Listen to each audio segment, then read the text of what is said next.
bab tentang sifat orang yang berwajah dua. Nabi SAW beliau bersabda, tajidu min syarrin nas yaumal qiyamati indallah dzal wajhaini alladzi ya'ti haula'i biwajhin wa haula'i biwajhin.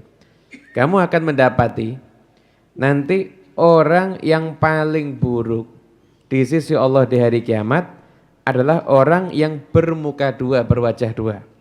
Yaitu mendatangi satu kelompok dengan sifat begini dan mendatangi kelompok yang lain juga dengan sifat seperti itu.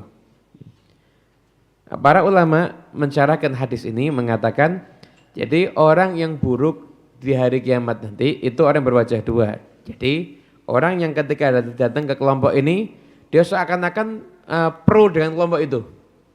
Dia muji-muji kelompok itu dan menghina kelompok yang lainnya. Nanti dia datang lagi ke kelompok yang lainnya, dia muji kelompok yang didatangi itu, menghina yang satunya. Nah, ini sifat orang yang terburuk. Kenapa? Karena di dalamnya satu, pasti ada namimah. Dua, itu pasti ada kebohongan. Yang ketiga, ini orang wataknya penjilat berarti. Makanya syarrunas itu adalah orang yang terburuk. Itu pendapat yang pertama. Lagi pendapat yang kedua yang mengatakan berwajah dua itu maksudnya ketika di hadapan orang seakan-akan khusyuk. Khusyuk, kemudian kalau sholatnya, kemudian kalau bicara diatur ketika di hadapan orang. Tapi ketika nggak ada orang, kelihatan aslinya sudah. Aslinya tidak seperti ketika di hadapan orang. Jadi dia punya dua wajah. Wajah ketika di hadapan orang banyak dan wajah ketika tidak di hadapan orang. Itu termasuk yang syarrunas, orang yang terburuk.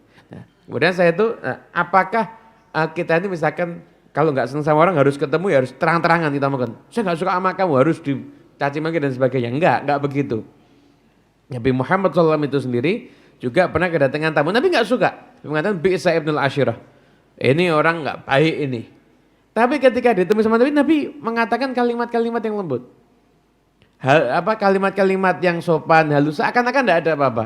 Akhirnya Siti Aisyah bingung, ya Rasulullah, tadi engkau mengatakan seperti itu, ternyata kok engkau malah berkata-kata dengan halus dan sebagainya. Dijawab sama Nabi, orang itu yang paling buruk, orang yang dijauhi karena dihindari keburukannya. Jadi Nabi Muhammad SAW itu ketika beliau memperlakukan itu bukan berarti suatu sifat kemunafikan, enggak. Tapi memang kita ini dianjurkan bersikap baik kepada siapapun juga.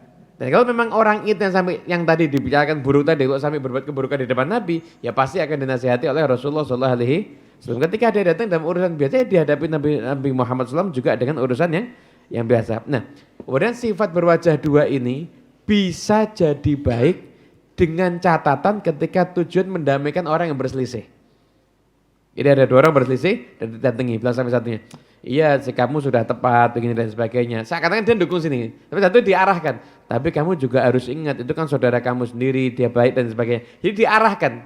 Yang satunya juga sama, ya betul, kamu betul, tapi sebaiknya kamu sama dia bermaafan. Kalau niatnya untuk islahun bainan nas, maka sekalipun berbohong aja itu diperbolehkan dan diizinkan. Jadi orang yang berwajah dua yang buruk itu ketika dia menjadi orang yang sifatnya itu penjilat. Jadi di kelompok ini dia ingin diterima, ucapannya sesuai dengan yang ada di kelompok ini, kelompok yang lain juga sesuai dengan ada yang di kelompok lain, dia ingin diterima semuanya dan ifsad bainan nas juga dia merusak antar sesama kelompok tersebut dengan membawa ucapan dan lain sebagainya, itu yang terlarang.